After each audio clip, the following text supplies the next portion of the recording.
വളാഞ്ചേരിയിൽ ബസ്സും ബൈക്കും കൂട്ടിയിടിച്ച് അപകടം. ബൈക്ക് യാത്രികന് പരിക്കേറ്റു. കോഴിക്കോട് റോഡിൽ കരിങ്കല്ലത്താണിയിൽ റിലയൻസ് പെട്രോൾ പമ്പിന് സമീപം വെച്ച് ലിമിറ്റഡ് സ്റ്റോപ്പ് ബസ്സും ബൈക്കും കൂട്ടിയിടിച്ചുണ്ടായ അപകടത്തിൽ ബൈക്ക് യാത്രികന് പരിക്കേറ്റു. കന്മനം സ്വദേശി കറുവാഞ്ചേരി വീട്ടിൽ ഷിബിനാണ് പരിക്കേറ്റത്. തൃശൂർ ഭാഗത്തു നിന്നും കോഴിക്കോട് ഭാഗത്തേക്ക് പോകുകയായിരുന്ന ദീർഘദൂര ബസ്സും എതിർദിശയിൽ വന്ന ബൈക്കും കൂട്ടിയിടിച്ചാണ് അപകടമുണ്ടായത്. പരിക്ക് പറ്റിയ ബൈക്ക് യാത്രികനെ വളാഞ്ചേരിയിലെ സ്വകാര്യ ആശുപത്രിയിൽ പ്രവേശിപ്പിച്ചു.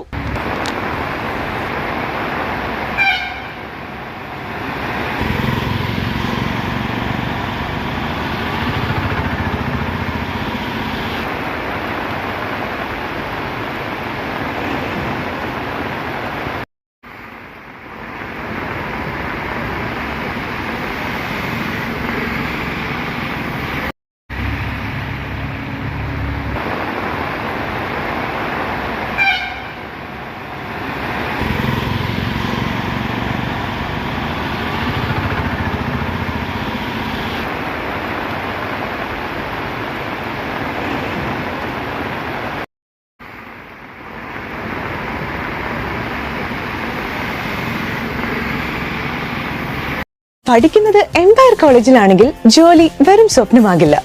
Empire College of Science, Moodal, Kuttippuram, Malappuram.